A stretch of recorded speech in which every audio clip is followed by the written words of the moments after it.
Hi guys, I just got back from having my jet ski serviced at Shoreline Jet Skis again, who really look after me. And while I was there, I noticed that they had 6 brand new FXHO craft that have been kitted out in Queensland Surf Rescue colours. And Patrick was showing me through some of the accessories they've added to the skis. And it's quite interesting actually. I figured it might make a nice little bit of content for the channel. And pay particular attention to the brand new 26 litre fuel tank that they're building that slots right in the front of the FXHO. Here we go, we've got 6 of these units that have come through for Queensland Surf Rescue.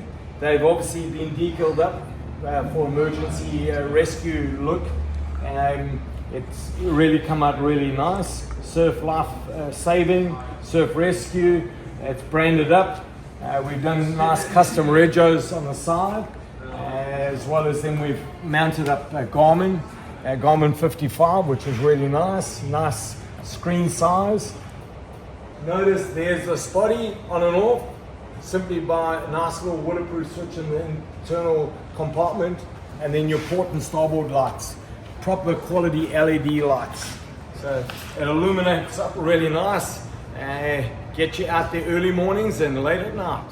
Okay, here we go. This is the actual physical tank that drops into that front storage compartment on the new Yamaha FX. As you can see, there's your main filler spout. So that will come from the outside of the hull with a pipe connected on there to allow the fuel to be filled.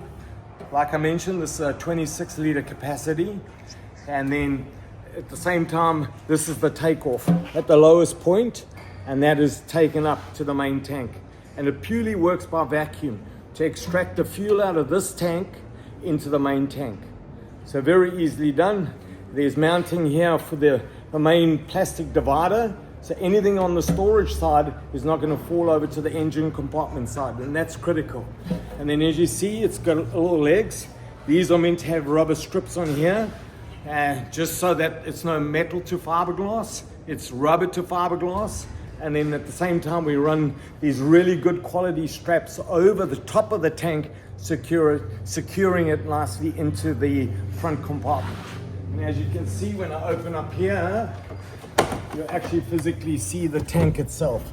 This has the rubber lining on to preserve the tank from any knocks or hits that might occur when you're charging over rough water.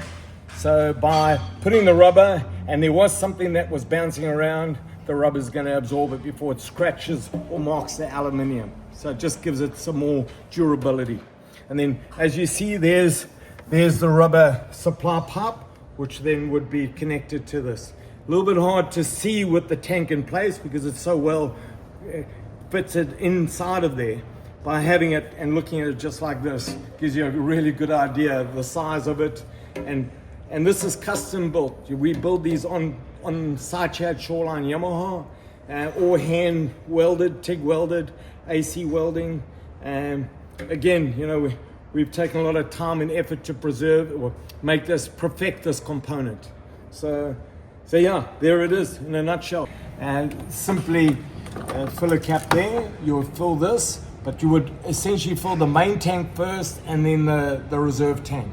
So 75 litre in the main tank and 26 litres in the reserve.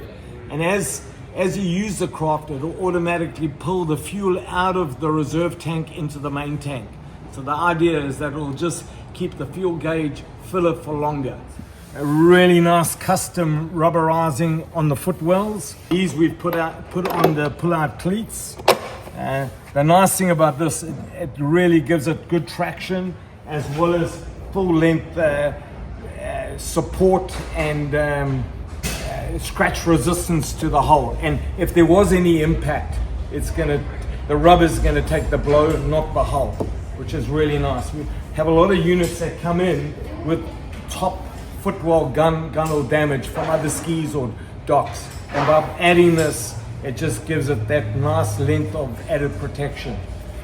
We've gone and put the foot or the hand strap plus seat holder for surf rescue. We open up the back seat here. We're using the Railblazer. This is a wireless system with the battery operated all-round white light on top. So quick and easy. If we open up here, obviously we've got the original, this is the new 1.9 liter motor, the new generation engine from Yamaha.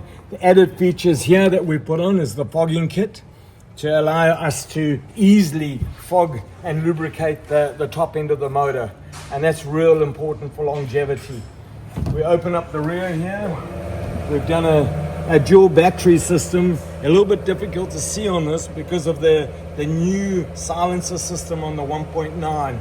It's pretty much in there, but believe it or not, there are 2 batteries with a 4-way oscillator switch down in the bottom there. So, so yeah, obviously being surf rescue, we've mounted up the sleds on the back. These are locally made, which are really of a high quality. We do this attachment on the rear with a nice U-hook with proper support on the inside. The other added feature then is obviously these hooks, and then we put this rhino lining on the rear for maximum grip and strength and impact resistance. And then on the bottom of these holes, we actually rhino line it as well with the fiberglass wear strip through the center for added impact resistance, and then good fair wear and tear, being for offshore use on and off beaches. We've done a rear light on the back end of these craft, just so that it illuminates the back end of the craft. So the nice thing is, if they need it used for night operation, at least it sort of lightens up the water around them. That's it, you know, these are good to go. We got 6 of these units to do for this half of the year, and we're hoping to get more. We put a lot of effort and pride into building these machines, much like we do the fishing jet skis. And keep supporting the channel. Paul does a really good job. Yeah.